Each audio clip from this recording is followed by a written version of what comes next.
Hare Krishna, everyone. Welcome to this week's edition of the Hare Krishnas in Britain podcast. This is a podcast which airs regularly around the UK and other parts of the world, where we chat to devotees about their projects, their initiatives, their backgrounds, their interests. And we've managed to make it to episode number 28. It's been great that so many of you, at least 1,000 of you, are watching or listening to this podcast every week as we hear the stories of devotees. And many of you will know that on the odd occasion, I allow devotees from outside of Great Britain to come onto the podcast and chat about something that is important to them. And I'm really pleased to welcome a guest from the United States, the other side of the pond. We have that special relationship with our friends in North America. It's great to have Govinda with us this week. Hare Krishna. Hare Krishna. Thanks so much for having me. It's great to have you on the show. Now, I was thinking earlier as I was getting ready for this broadcast, we've been friends on Facebook for quite a long time. Facebook's one of those things where you're friends with people, but you never actually met them. Certainly, not in this life or whatever. And we've corresponded about a number of issues over at least the last year. Today's podcast for me is actually really important because I'm really keen for us as a devotee community to talk about issues like in the real world, issues that are really important. And many of you listening, watching will know that I produced a podcast back in the summer, I think, about LGBT issues, particularly focused around the kind of gay community in the UK, in the devotee world. And this week's episode, we're talking particularly about trans issues, which is probably a subject that a lot of you will know little about. And in the context of being a devotee, what does that mean? And I'm really pleased that Govinda is with us this week to talk about that very issue, being trans and being a devotee.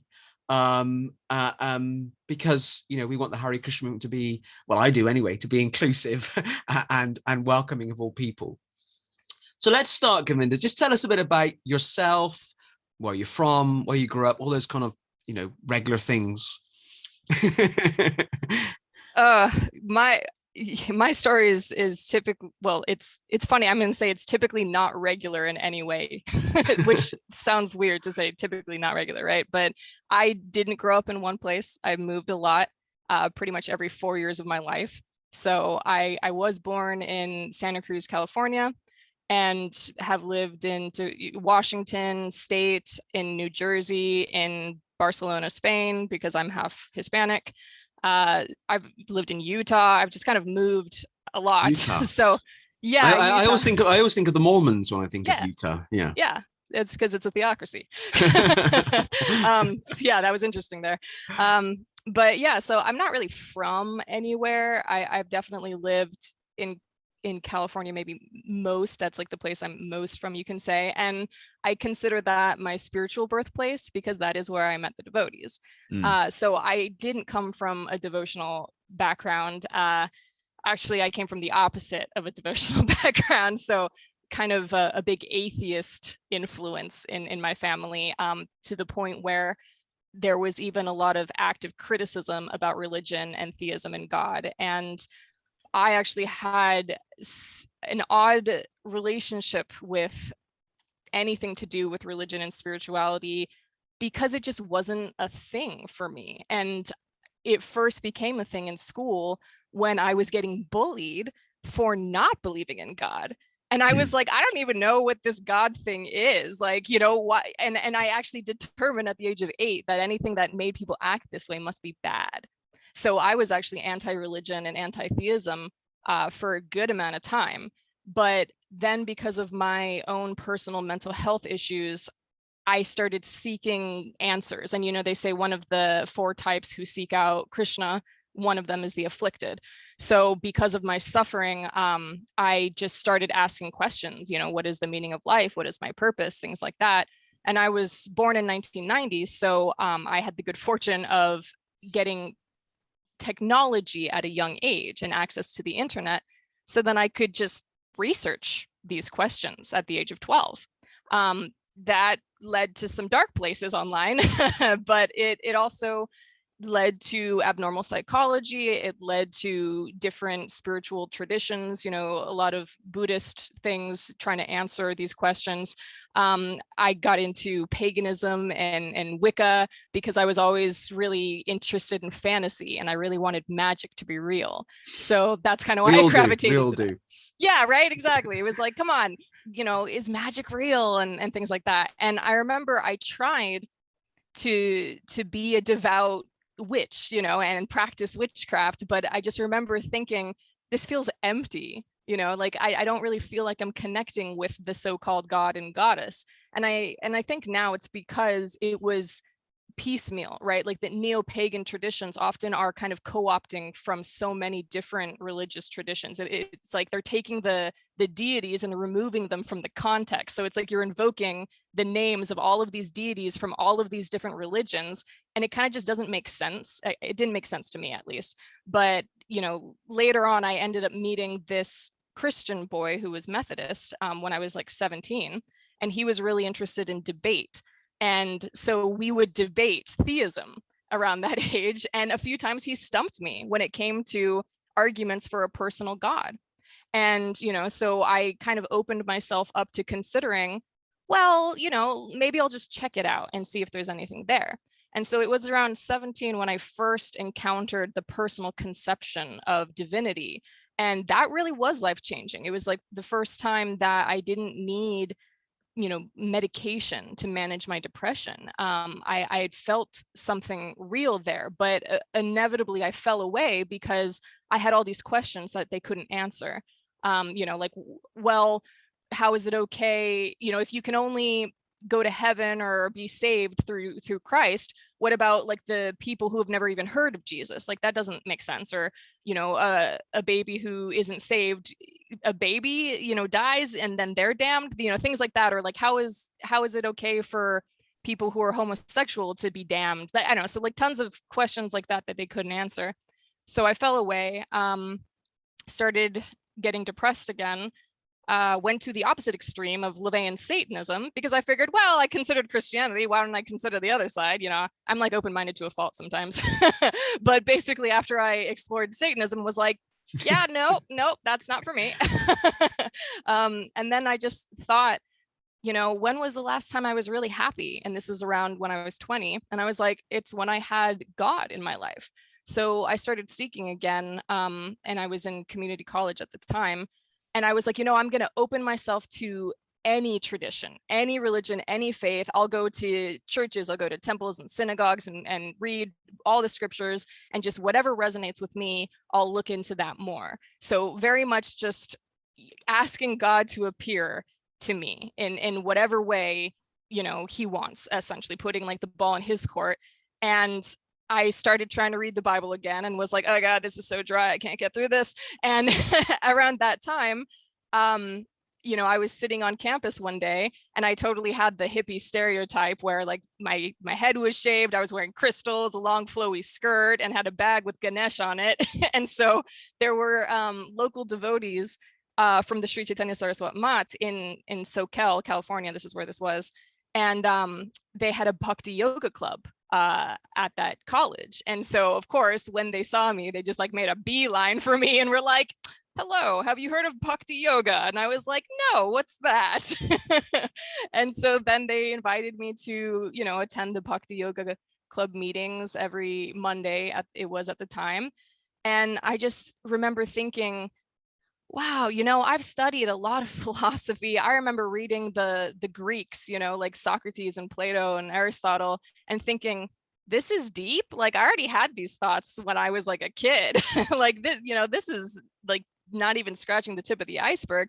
And then here, these devotees reading their scriptures, it was like suddenly I had these words to describe thoughts and ideas that I hadn't had words for, because they were Sanskrit concepts. And so at first, I was just attracted intellectually and on a sensory level, because it was like, oh yes, these are very nice people. The music is very nice with the chanting, the philosophy is interesting, and the food is yummy, so like all of that kind of stuff. And then, they gave me a copy of Bhagavad Gita and some other books. And I remember I was like halfway through Bhagavad Gita, and I was, at first, oh, this is very nice poetry. It's very beautiful, very interesting. And then like halfway through, I was like, wait a minute. I think I'm starting to believe this actually happened. And it was like this amazing moment where I felt like unplugged from the matrix and like going down the rabbit hole, and like everything just inverted, because I went from an atheistic paradigm to a theistic one. And it just, black became white and day was night, and everything just got like switched. And it was a really trippy experience.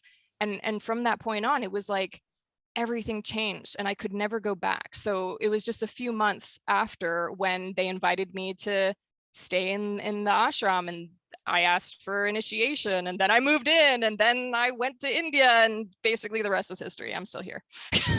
So that's kind of my story of how I got involved. And yeah, that was around 10, I think about 10 years ago. Yeah, around yeah, 10 years it ago. was 2010 when I met them. Wow. 2010 feels like a very long time ago. It wasn't. It was kind of, in one sense, it wasn't. It feels like a very long time ago. Right. Yeah, fascinating. I mean, my background is kind of similar in the sense that I tried a lot of things in my late teens and early 20s. My background is kind of Methodist, which I guess is kind of liberal Christianity to some extent, Protestant Christianity. But I went to some pagan meetings, Mormon meetings, Jehovah's Witness meetings, and then in the end, I settled with Krishna, with Krishna consciousness, because you read the Bhagavad Gita and it really makes sense. And that conversation between Krishna and Arjuna is so powerful. Then again, the nature of the soul, the relationship between the supreme personality of Godhead and Paramatma, and it just all made sense to me from an academic as well as a personal, emotional point of view. Yeah, absolutely. And it hasn't been an easy journey over the last 15 odd years, but it's certainly been an interesting one and a positive one, actually. So tell us a bit about so we started to correspond more probably back in June after I produced this podcast on LGBT issues. Tell us a bit about your own journey in terms of kind of identity and what that means for you.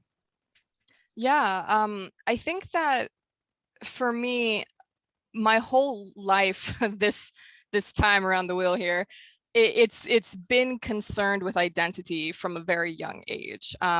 I think I kind of developed cognitively really quickly, probably a bit more so than my peers. And I started asking these questions about identity and about kind of the nature of kind of ontology, and just sort of wanting to understand the function of everything, which meant, what is my function? What is my purpose? How do I relate? Why am I here? All of those kinds of questions. A good portion of my life has been just trying to alleviate some of the pain and suffering, just because I've had a lot of personal trauma. But in the midst of the trauma and pain, I think not having a solid sense of identity also can cause a lot of that pain. And I think that there's a reason why, as we develop, the teenage year of exploration and trying things is all about identity. It's trying to figure out who you are in the world and things like that. So I actually was looking into so many different academic fields to try to understand what my identity was. And I think it was so important to me because I always knew I was different somehow. Like from a very young age, there was this feeling that I just wasn't like other people, and I didn't really know why, and especially like other girls. Like it felt like they were a different species from me. And it was really frustrating to me because I kept getting lumped with them. So I was like, I'm supposed to be a girl, like apparently that's my role, or that's my assigned identity here. And there was just something that never felt like it fit to me. It was like I was not interested in any of the things that the other girls were interested in, like, makeup and clothes and shopping and gossip, and just like none of that was interesting. I wanted to hang out with the nerdy boys because they were talking about things that I found interesting, like comics and games and stuff like that. And we can have a longer, different conversation about social norms and things like that, and how these things could be socialized. But there was something just kind of intrinsic, that it was like a communication style, or the way my brain worked was slightly different. And I think I had so much going on that it was really tough to know why I was different. And I didn't really solidify the idea that I was queer until the age of around 12. And it was only because a friend of mine had come out to me as bisexual. And then I was like, well, I guess that makes sense. Like, I just kind of I was like, sure, I guess, yeah, that follows, you know? And so I kind of went with that. And I, you know, looked into queer stuff, I guess, for a while, but it was so weird, you know, even though I remember thinking, God, I hate being a girl, you know, and I wish I'd been born a guy. And that was like middle school, high school. I thought that was the norm. I thought just everybody felt that way. You know, I was like, well, being a girl is just a drag. Why would anyone want to be a girl? And so I didn't, you know, you don't question some of your feelings because at a certain age, when you feel that way, you just assume that's the default, that everyone feels the same as you. So it was tough for me to kind of put the idea of me not being cisgendered, you know, not identifying with the gender I was born or assigned at birth. It wasn't until like early 20s, mid 20s. So it was like after I'd already met the devotees. And by that point, you know, because of the culture surrounding Gaudiya Vaishnavism as a spiritual practice, the culture is very binary gendered. And so because I wasn't making an effort to present outwardly as anything other than, you know, feminine, I guess, I wasn't even thinking about that stuff, but they just assumed that I was female.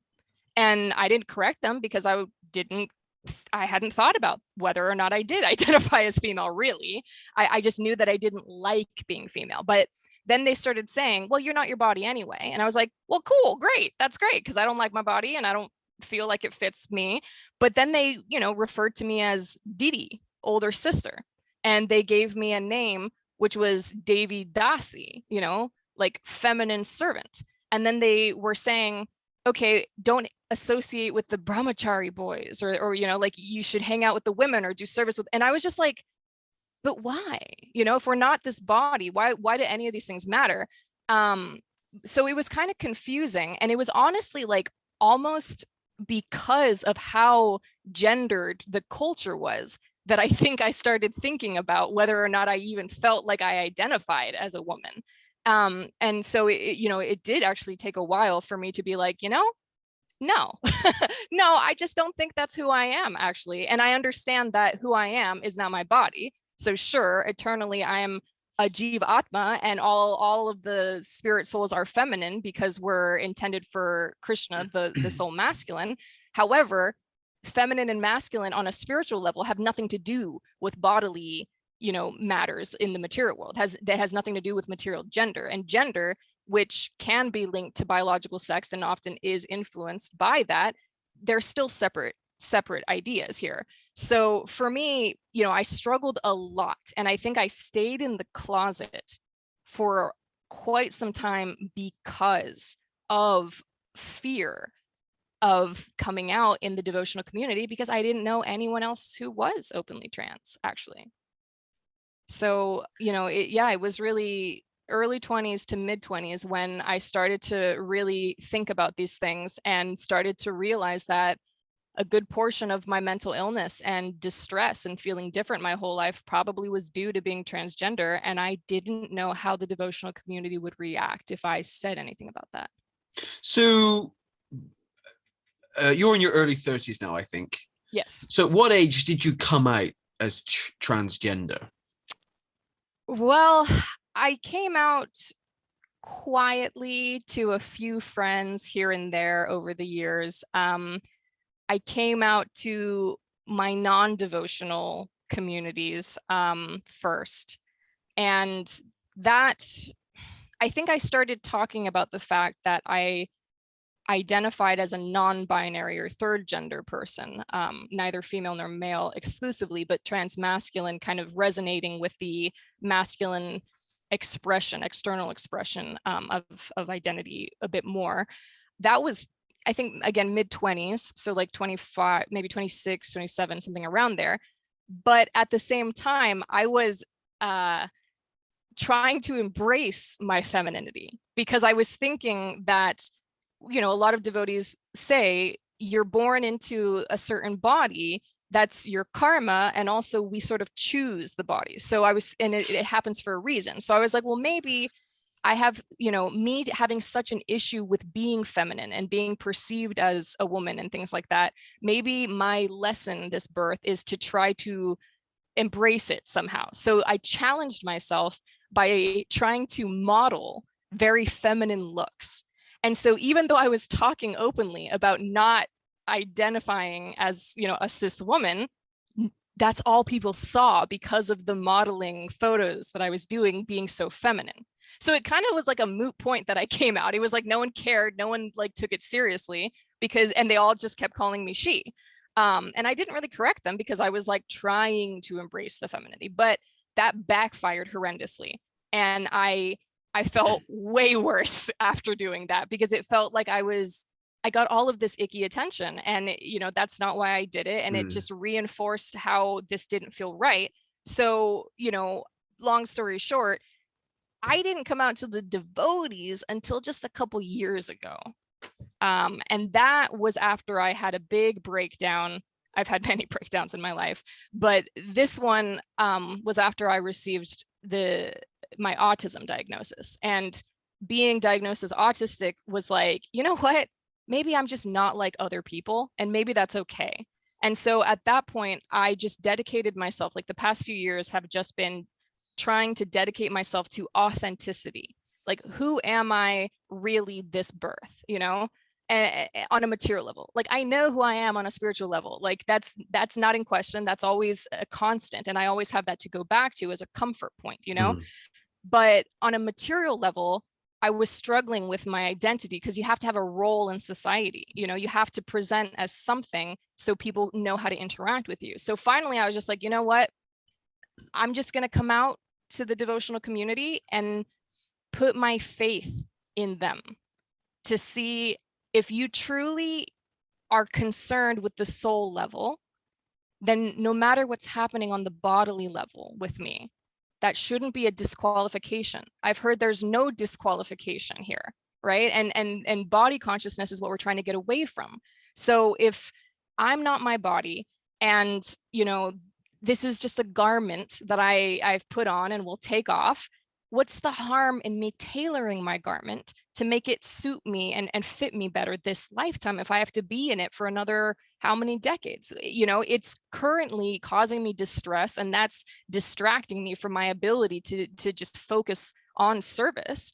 So, like if you have, your arm gets broken, yeah, we're not this body, but you're not going to say, don't go to a doctor, right? So similarly, if I'm having some issue with my bodily situation, and I decide to remedy that to help me feel more comfortable, to me, I was just like, I'm gonna put my faith in the devotional community and trust that if they're sincerely dealing with me on a soul level, whatever is happening on the bodily level should not matter. So tell us a bit about that. You kind of came out the devotee community not that long ago, just a few years ago. Yeah. How did that go, and what's the reaction been since in your relationship with the devotees? Mixed, very mixed, definitely. I lost some close devotee friends, and that really hurt. That really hurt me because I just didn't understand how that could be.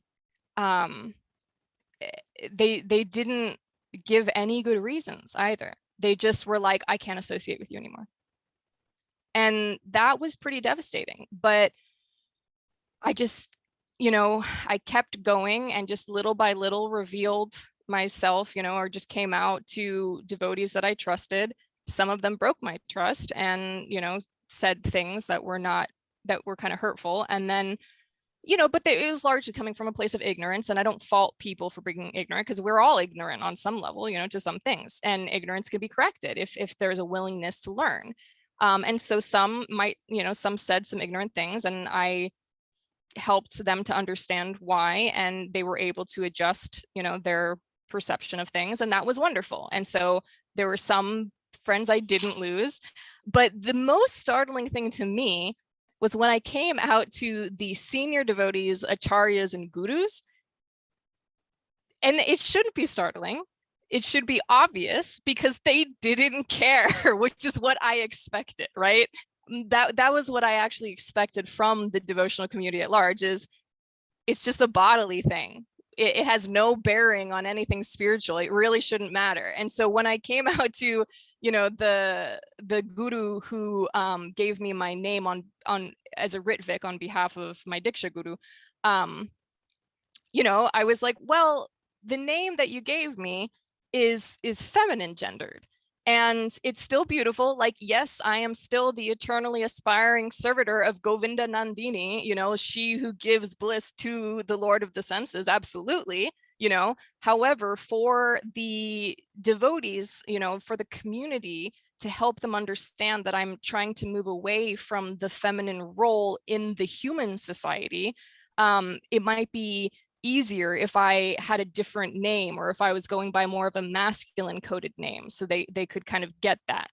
And he agreed and was like, yeah, that makes sense. And that was kind of like a conversation we were having. And then everyone just kind of started calling me Govinda. And so then I was like, well, okay, I can just do Govinda Das, I guess. Like that still applies, the eternally aspiring servant of Govinda, like, sure. So now everyone just kind of calls me Govinda. And I'm like, okay, my name is kind of irrelevant to me, because I'm just a servant. I'm just a soul, I'm just one in an infinite number. And my identity, more than being trans, more than anything else, is just an aspiring servitor of Sri Sri Hare Krishna. So yeah. I was quite I've got two questions that I could have asked earlier, but we'll bring them in a minute. I was quite encouraged when you mentioned that you kind of came out to the gurus and leaders of the mat and they were very kind of not bothered by it.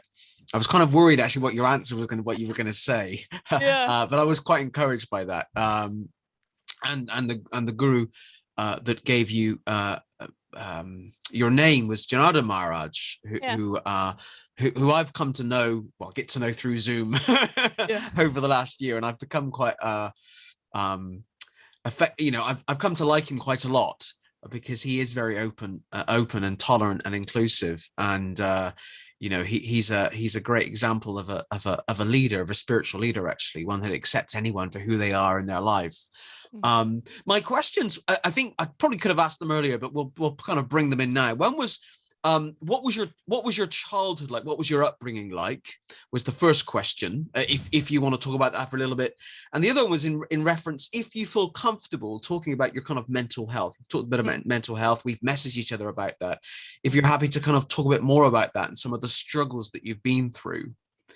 Yeah, absolutely. I'm very open about all of that because I am all for helping to remove the stigma surrounding mental illness. The thing, I've done a lot of research personally to try to understand, as I said, why I'm suffering. And so that led me to abnormal psychology at a really young age.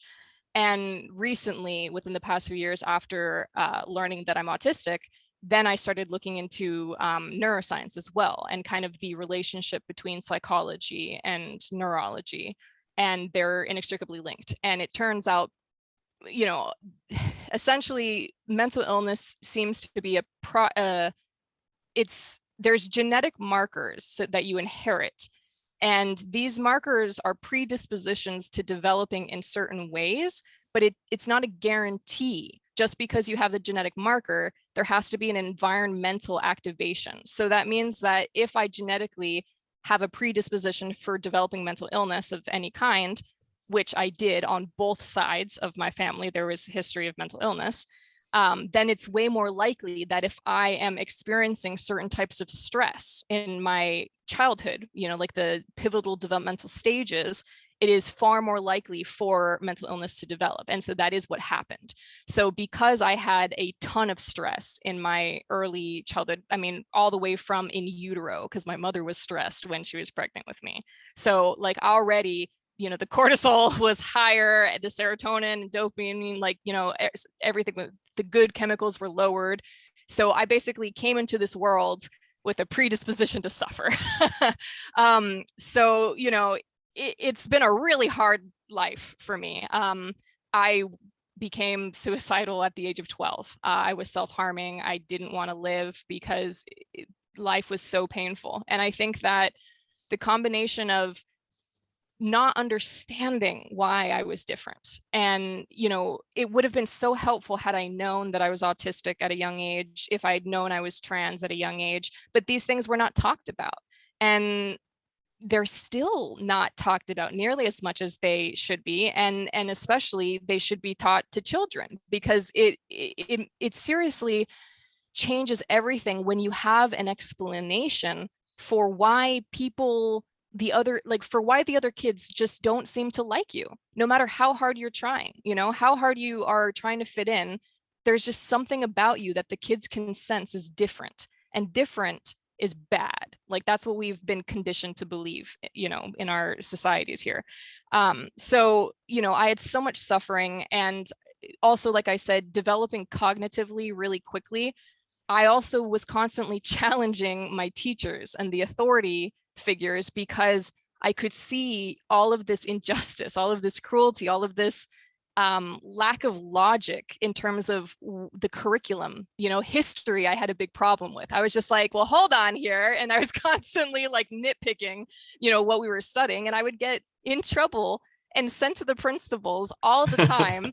And it was like, the principal would just be like, what'd you do this time? And I'm like, ask questions. And which I thought was my job as a student, and then the principal would just be like, all right, just wait until the next period. And it was like, they couldn't punish me because I was asking legitimate questions, but they were questions that undermined the status quo, the systems, and the whole point of education in America.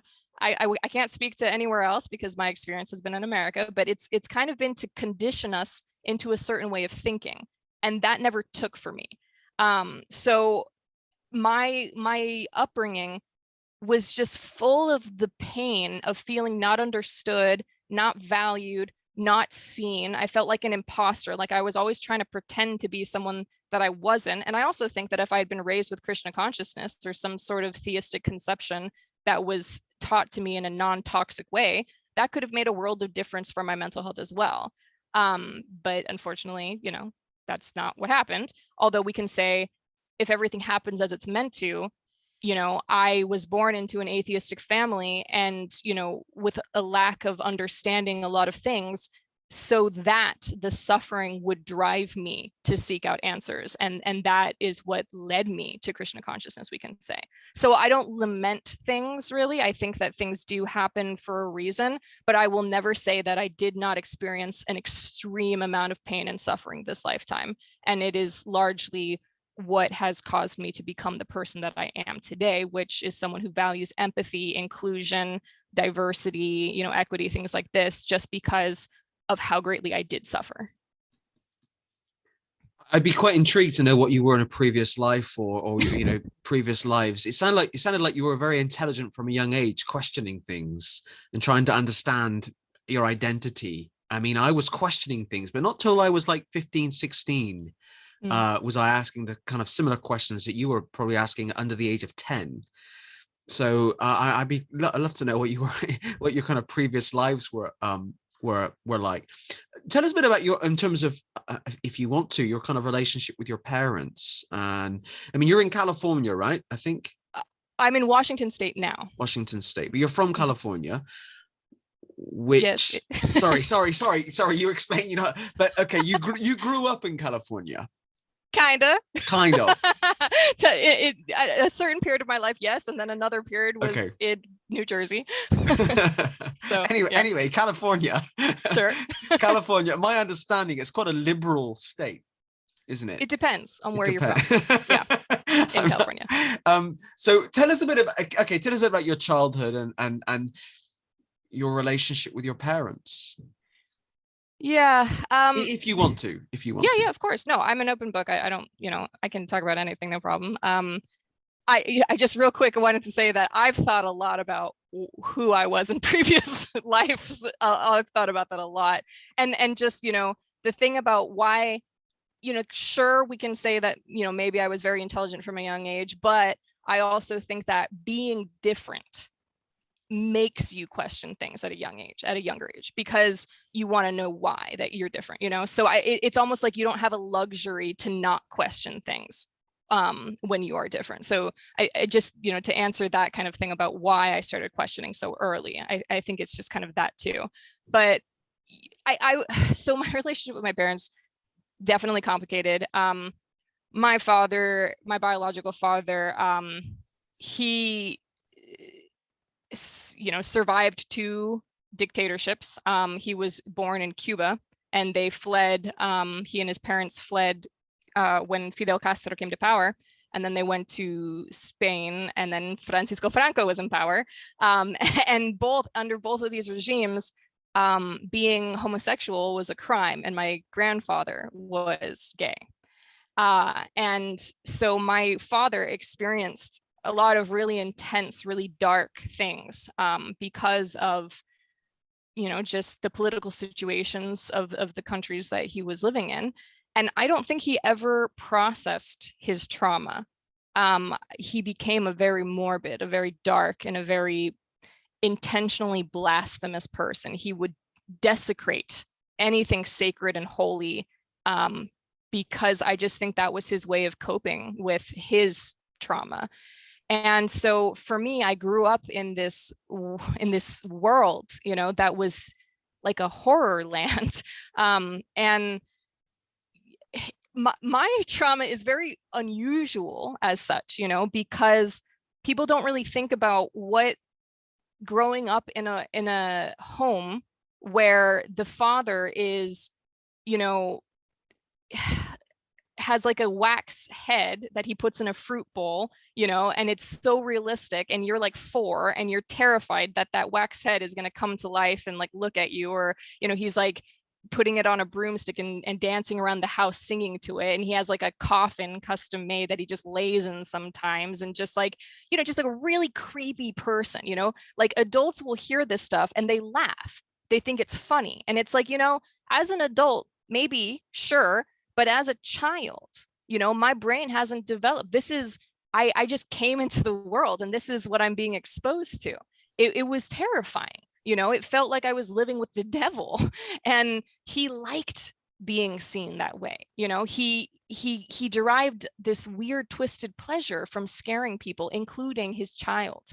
So I grew up terrified for my life most of the time, and he was an alcoholic, and he was like Jekyll and Hyde. So sometimes he would just seem so charming and interesting and cultured, and he had this amazing European education and was an artist, and he fascinated me. And then other times, like, a switch flipped, and I was hiding in the closet, sobbing on the phone to my aunt saying, I'm afraid my dad's going to kill my mom, should I call the cops? And that does something to your nervous system and your brain when you're developing.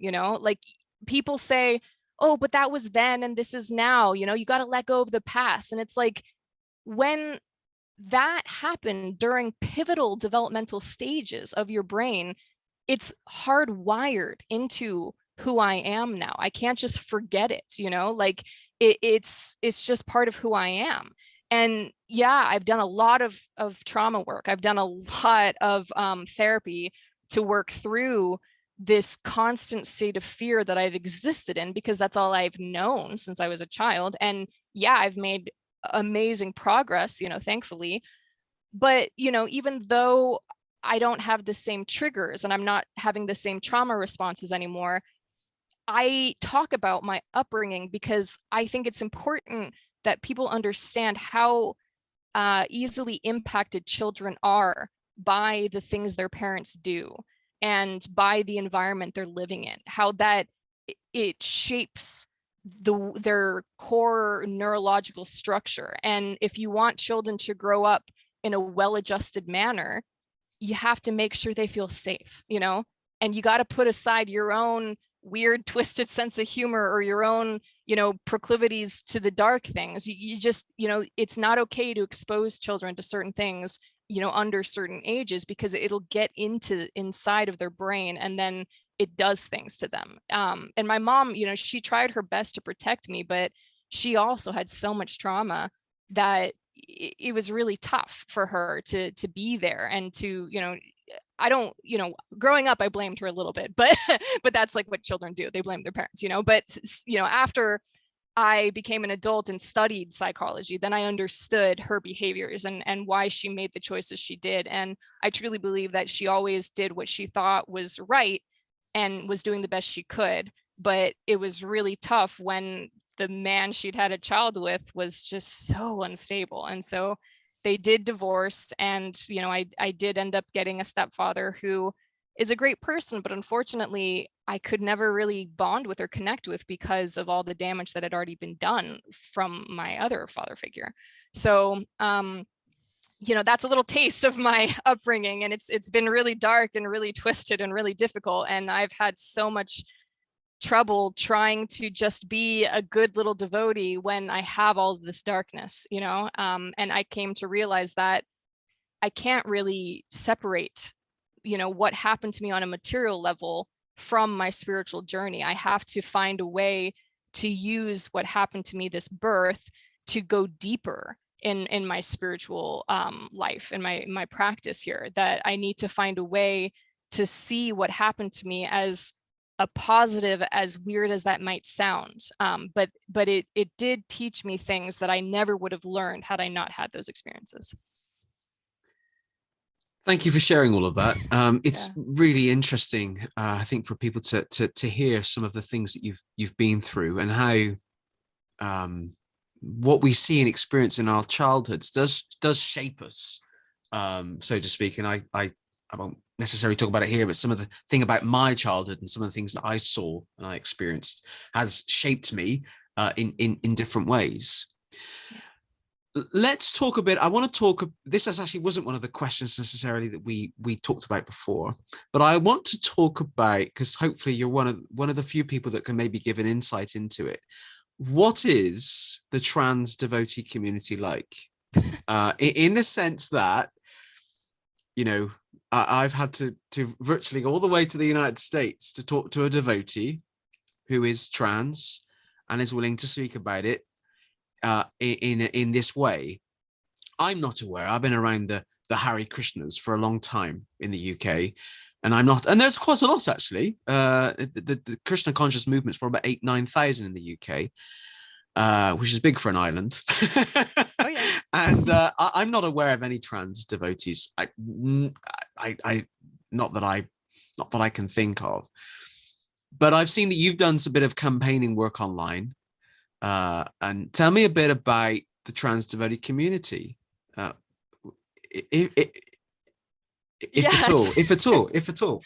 Well, I was going to say, you kind of answered the question there, where I'm going to say, what community, like I am openly trans, and I know a handful of other trans devotees, like I did find Galva, the Gay and Lesbian Vaishnava Association, and I met some trans devotees through that community, but I wouldn't say there is a trans devotee community. You know what I mean? I just don't think there are enough openly transgender devotees for that to be a thing yet. Maybe in the future, but and kind of, why is that? So kind of my kind of devil's advocate question is, just because devotees are not trans, is that one, or no. is it because Gaudiya Vaishnavism is quite socially conservative, and actually there is this binary thing about you're a woman or you're a man, and you're going to be called Didi or Mataji if you're in ISKCON, or Prabhu, and so actually you kind of got to stick to one of the two, and there's no in the middle. That's more of it, I would say. It's and I mean, it's very sad that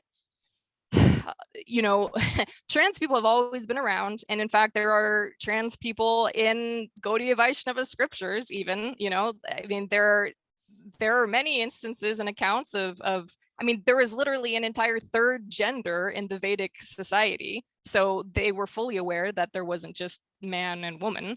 I don't know if people really know about that, but that's actually, Brihanala, right? When Arjuna was Brihanala was living as a third gender person, so they literally had a third gender. So that's something that it got lost, I would say, after the Muslims and the British came. They sort of imposed their binary gender on India. And so the thing is that if you go far enough back, if you're looking, even in Srimad Bhagavatam, there's a shloka that's talking about how the mentally blind jiva sometimes takes birth as a man, sometimes as a woman, and sometimes as neither. Like, it's literally in our scripture that there's not just man and woman. And we know from like the biological or scientific perspective that there's, male, female, and intersex. Intersex people have largely been erased because there's been this awesome trend of doctors being like, okay, parents, your child is intersex. Do you want to raise them as a boy or a girl? And then they'll like perform surgery on these infants, and make these children take hormones their whole lives. So it's just a social thing, I think, where devotees, we are conditioned, and currently we're experiencing reality through the human lens. And in this time, place, and circumstance in, the material consciousness, binary gender is just this concept, which is not based on reality. It's like a political thing that just happened to become super widespread and everyone accepts it without questioning it. It's just kind of the norm. And it's really hard to come out, as especially non-binary or third gender, because it's like people can't even wrap their brain around that because they've been conditioned to believe there's only two. And so many languages are literally binarily gendered too. If you think about the Romance languages, well, Latin had 3 genders. There was the neuter gender, but then Spanish, Italian, French, all of the languages that came, there's only 2. Similarly with Sanskrit, there is, a neuter, but when it comes to Hindi, again, it's male and female. So it's because of the way that the material nature has been changing that human consciousness is influenced by these sociocultural constructs, and they're very hard to break out of. Human beings often will conflate their beliefs with their sense of identity. So if you say, actually, I remember one of the funniest experiences of me trying to talk to a devotee who was Hispanic. So, raised speaking a language where there's only male and female literally in the language that like shapes your brain, right? So I remember trying to talk to this devotee about how there is this new trend where they're coming up in Spanish with a third neutral gender conjugation. And it was like her brain broke. Like, she literally could not conceive of what I was saying. And it just was kind of funny, even though, it's not funny in the sense that that's cognitive dissonance and that causes pain. And cognitive dissonance is like when you get data that's conflicting with your current reality paradigm and belief systems, you start to experience this level of pain because you're like, wait a minute, what I thought was true is not true. The things that I believed my whole life are not true. And like, this can be so painful for people that they end up choosing to like disregard the new information. They just like will choose to live in denial because that's easier. So for a lot of trans devotees, it's easier to stay in the closet because when they try to explain things, well, so many devotees are just stuck in their, reality paradigm that they were conditioned to believe because of the sociocultural structures. And it's like they just won't accept the new information. And a trans person, it's just like exhausting to constantly have to fight to explain who I am. It's like, I don't really want every conversation that I have with someone to be about my gender, like, especially with the devotees. I'd rather, let's talk about Krishna, let's talk about Mahaprabhu, let's talk about service, like, why do we have to talk about my gender? But it's just like, because it's so outside of so many people's, current conception of what is possible, it's like they just can't get past it. So I'm hoping that by sharing like my experience and kind of starting to normalize, not just being male or female or being or identifying with the gender you were assigned at birth, which is not a new thing. Again, like, let's look way into the past. Let's look into, Vedic India. Like, it's not a new thing, but I'm just trying to help revive this information so that we can get past it and be like, oh, you're trans? Okay, no problem. What are the pronouns that you use? Okay, cool. Like, and then that's done, like, we don't need to make a thing of it. It's like, people are people regardless of how they identify, and it shouldn't be an obstacle or a barrier in service life. Like, that's just, my personal feelings on it.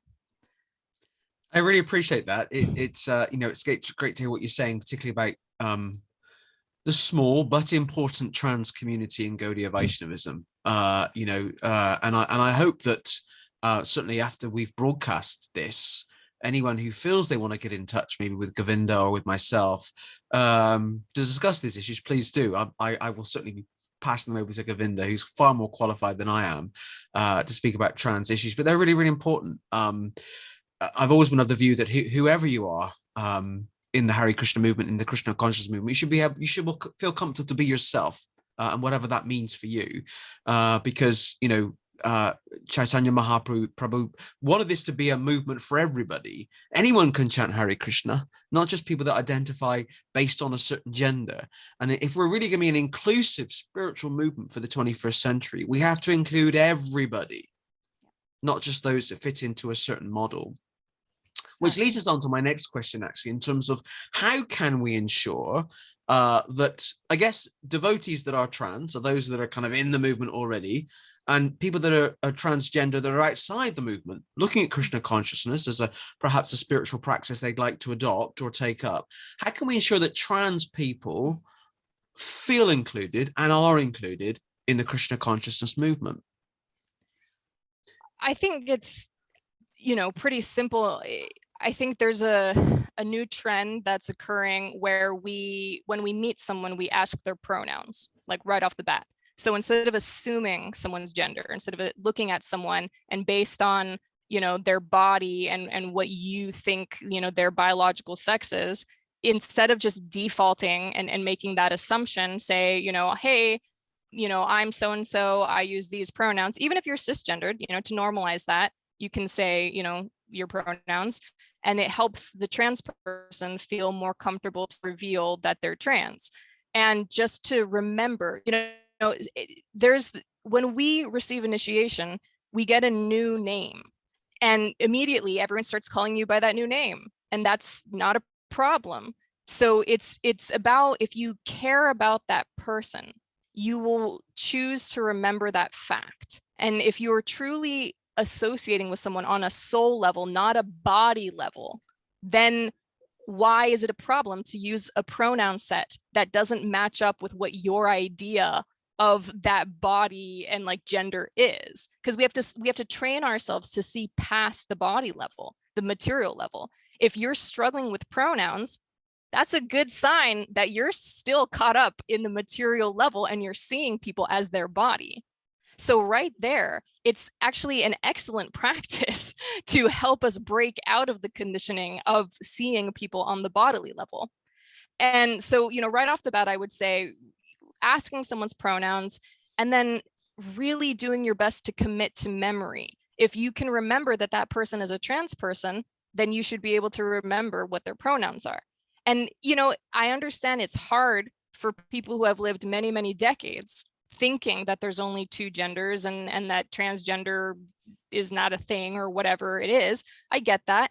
And you can say that, you can communicate that, because it's true that the older you get, the harder it is to create new neural pathways. And I'm never going to fault someone if they're trying their best to remember, but they continue to forget. The whole point is trying, is to just help that person feel valid for being who they are. Because for me, Krishna consciousness is about entering into the sphere of seeing every living being as a member of your family.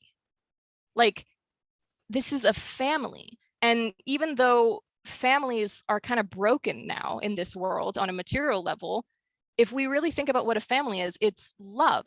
And love means you want someone to feel accepted and seen and validated and included. And if a person is at a level of, body consciousness where it's really important to them that, you get their pronouns right, and it like hurts them if you don't, then you respect that because you care about them. And it's that personal relationship, right? So like God consciousness is all about developing a personal relationship with divinity and the servants of divinity. So it's all about the relationship. Everything should be about the relationship. If a person is not feeling like you care about them, if they're not feeling that affection and that personal attention, you've already gone wrong. There's already an issue. So we really got to stop focusing on the external aspects, because, if we're prioritizing ashram seva and puja and things like that, which is not the Yuga Dharma. Firstly, Mahaprabhu already established that Harinam Sankirtan is the Yuga Dharma, not puja or fasting or austerities or anything like that. So already, like, we got to make sure that we're focusing on the right thing here. It's more important to have people feel that inclusion and that attention, and just treating people on that personal level, like, bringing them into the family, making them feel inspired to be there, motivated to serve together. All of these things are like first and foremost, and all of the external regulative practices and the specific types of seva, everything like this is secondary. First, you need that, bhakti is the relationship, right? Mhm. So for me, don't think of trans people as like some sort of weird, like, ooh, anomaly, you're an alien, I don't understand you. It's like, no, you're just another living being, you're just a soul, and all souls are eternal servants of God. So our job is just to meet, our job as aspiring servants of the Lord is to meet every soul where they're at. So if a soul is really stuck on certain material issues, let's not immediately be like, well, that's just Maya, that's just, material, that's external. It's like, let's not disturb them. Let's talk about how those issues, if you see them in connection to God, are actually, harmonized. And then we can stop being so distracted by the external things. And we start to see that there's a higher taste, that, when we start to taste something spiritual truly, our material concerns and worries fall away. So I feel like for me, it's all about the focus. It's just treating, people as members of your family first and foremost, learning who they are, what their preferences are, and meeting them where they are at. Can I ask a question in reference to that, and something you said earlier about you kind of came out to the devotee community and you lost some friends, unfortunately. What exactly was their concern that they had with you being trans? I mean, yeah. I mean, it's tough. Like I said, I don't feel like they really made a lot of sense. Like they weren't really, it was like an emotional reaction, one of them was saying, well, I am trying to only to cultivate my sisterhood. So I'm only interested in associating with other female devotees. So if you don't identify as female, then I don't want to associate with you. And to me, again, that's body consciousness, because so you're not going to associate with your God brothers? Like all of the male devotees are, you don't have any interest in having a relationship with them? Like that makes no sense to me, but that's where she was at, and that was her business. And so I didn't argue, because that's her choice. And another person was just convinced that it was all psyops, it was like, oh, that's some sort of mental virus and you should not, bring that to the devotees and the gurus. Like that's Maya and stuff like that. And it's like, okay, but if you consider gender identity Maya, basically you identifying as male because you were born as male is also Maya, because you're a feminine soul. Like, why is me identifying as transgender any more Maya than you identifying as a man? It, like, to me, it's the same there. And I'm not more concerned with being trans than you seem to be with being a man. Like, so I don't really understand. Like, to me, it was illogical, nonsensical arguments that they were making. Because, you hear this argument of anything that's not explicitly said by the gurus or in scripture is Maya, and thus it's a distraction and needs to be, like, I don't know, ignored or something. But to me, that kind of feels like missing the point, because we're not, like, renunciation is a problem just as much as exploitation. So if you're rejecting the material energy as, oh, it's all Maya, then you're missing the opportunity to use the material energy in service, which is actually the point. That's dedication. That's the plane of devotion. So I think maybe it's just, maybe some devotees got a little caught up in extremes, like extremist perspectives, where some spiritual bypassing can occur, and anything they don't like or agree with personally, they just sort of dismiss as Maya. So it was like, this whole I thing, know so many devotees like that. It's the easy answer. Yeah, Oh, it's just Maya. It's it's just just Maya. Maya. And it's like, okay, but Maya is a servant is of Krishna. Maya is a devotee. Why are we demonizing a devotee? That's like aparad. You know what I mean? Like Maya is a pure devotee who's eternally engaged in service. So to like dismiss her or to say that, you know, she's bad, any of these things, I feel is offensive, you know? I'm not saying that like we should be reveling in the material energy, but to just like demonize it is not helpful. You know, it's actually minimizing our opportunity to adjust our vision and serve, you know, truly from where we are currently, which is in the embodied, you know, diluted state. And that's just a fact.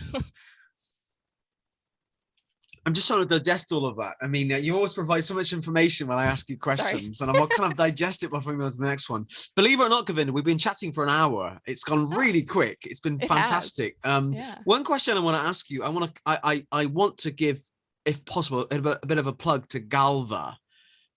You know, I think it's so Galva is the Gay and Lesbian Vaishnava Association. It's been around for a long time, and it's I think certainly the only organization in Gaudiya Vaishnavism that supports people that might identify as trans or gay or lesbian or non-binary or you know or non-heterosexual basically, and it's a really important organization, and certainly I'll be putting a link to Galva's Facebook page and website um, uh, with this podcast, both on Facebook and YouTube.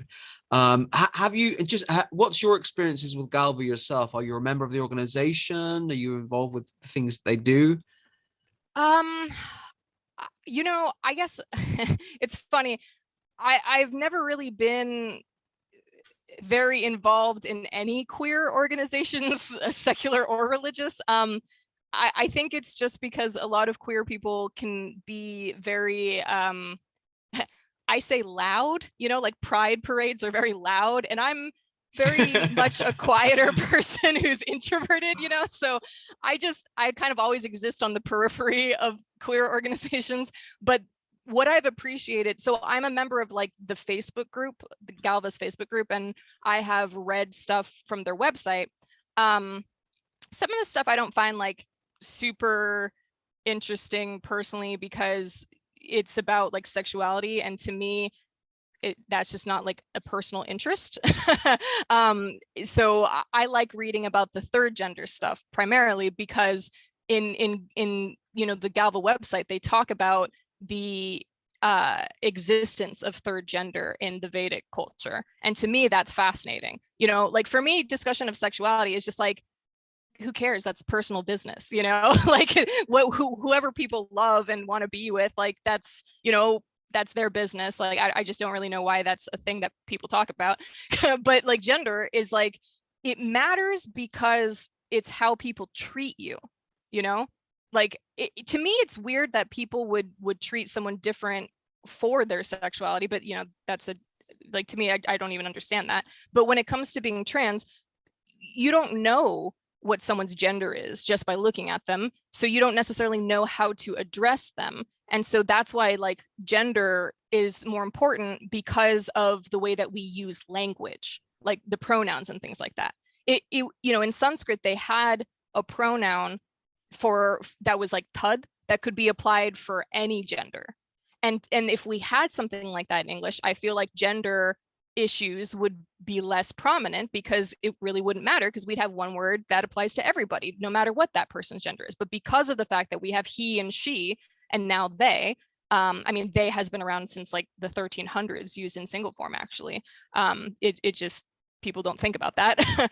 But yeah, so for me gender is just more important because of the way that language is used, and then how language shapes the way that we think about the world and interact with each other. And so what I've been appreciative of Galva, you know, as an organization, is by helping to, you know, they're doing that research, they're digging up that information, and they're putting it in an accessible format to be like, look, this isn't just like made up stuff. This has been around for a really long time.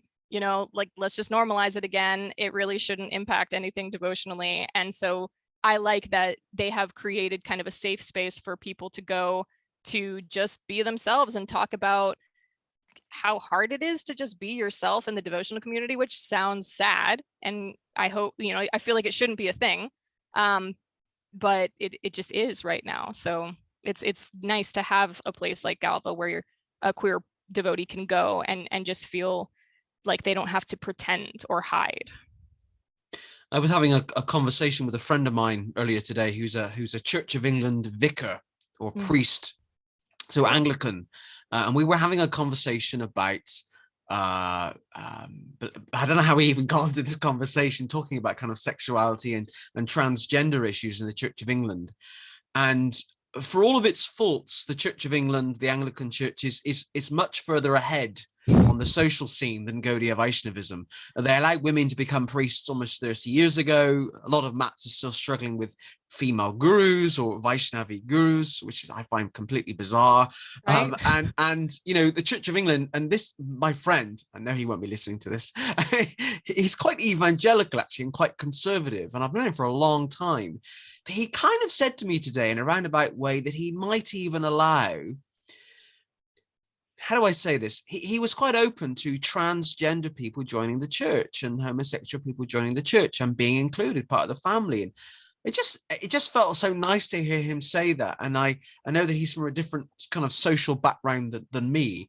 And if the Church of England, a lot of British people will get this joke, kind of know how much it's moved over 30 years. Gaudiya Vaishnavism has such a long way to go. My background's in ISKCON, and they're still struggling with this reality that women can become gurus, which I just struggle with. I just don't see the issue. For me personally, this is a personal thing. Most of my closest friends are women.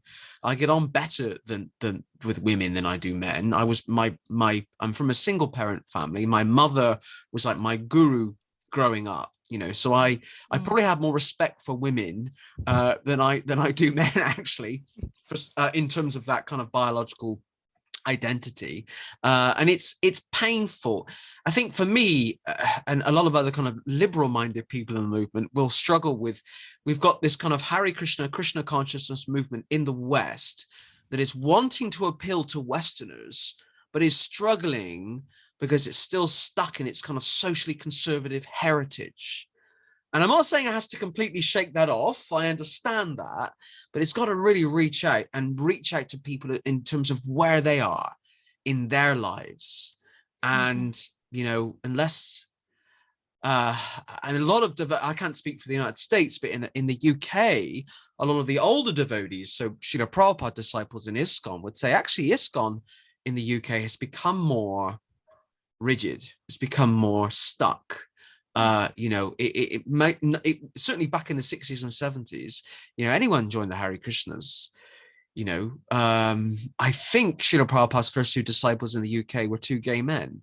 The whole kind of hippie community were involved with the Hare Krishnas at one point in the 60s and 70s, and now it's very different. It's very different. I'm not even from the hippie community, even though my brother thinks I am. Govinda, it's been really, really good to chat to you this week on the Hare Krishnas in Britain podcast. And your link to Britain is you have been to Britain, haven't you? When I was very small. and you love British comedy. Yes. Which means that you're a suitable guest to be on the Hare Krishnas in Britain podcast. So I think what I'm going to do is I'd like to think that some devotees and others watching this podcast might want to ask some questions or get in touch. So I think what I'll do is they can message this platform, which is the Hare Krishna Project on Facebook, and I can just pass them on to you, so you can kind of link up with them.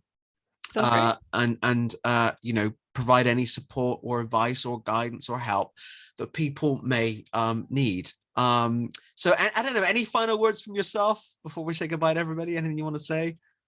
Mostly that I just hope we as a global community, as the Gaudiya Vaishnava movement, if we're talking about aspiring to follow in the footsteps of Sri Chaitanya Mahaprabhu, we have to remember how radically liberal and progressive he was, and how no one was excluded. Anyone who had, the only qualification was you had to desire connection. That was it. And, you know, bodily situation didn't even enter into the equation. So if we can remember that that is actually what it's all about, that's what it means to be a Vaishnava, you know, a servant of Vishnu, of Krishna. Krishna is all about love, everyone in any way that we desire. There is no disqualification from chanting the holy name. You know, it's all about just sincere desire to have that relationship. And we really need to remember that we don't know what the devotion of another person is. We can't judge that on externalities. If someone looks like a devotee because they're all dressed in, you know, proper devotional attire, things like this, and, you know, they're diligently doing their seva, you know, you can't tell from the outside. You know, we have to remember the pastime of Pundarik Vidyanidhi and how, you know, Gadadhar Pandit was like, oh no, I've made a severe offense thinking that he is, you know, not a devotee because of, you know, his lavish lifestyle, you know, like, and he learned his lesson and asked, you know, Pundarik Vidyanidhi to be his guru as a result, you know. So trying to remember these pastimes, trying to remember how radical this movement is, how it's supposed to be positive and progressive immortality, positive and progressive. If we're not progressing, you know, if we're not expanding constantly our vision, if it's not all inclusive, we're not there yet. We have more work to do. We need to adjust our vision. We need to find fault with ourselves, not with others, not with the environment. You know, we're all one family. And just because someone's at a different level of consciousness than us, you know, that is no reason to not treat them with humility, tolerance, respect, and love. Hare Krishna. That was Hare Krishna. that was a wonderful final thought. I really love that. Completely unscripted. It just kind of completely from the heart. I really, really appreciate that. That was wonderful. It's great to have Govinda on this week's podcast, the Hare Krishnas in Britain, episode number 28. If you're watching this on YouTube, please do put a positive comment. Please do share it with your friends and your family, and please do like it. If you're watching this on Facebook, please do like it or love it or care for it, and put a comment and share it as well. And if you're struggling with your identity and you want some support, help, or guidance, message this Facebook page, the Hare Krishna Project page, which is broadcasts the Hare Krishnas in Britain podcast. I'd be more than happy to put you in contact with Govinda, who I'm sure will be able to help. So thank you all for watching, and see you all soon. Hare Krishna. Hare Krishna.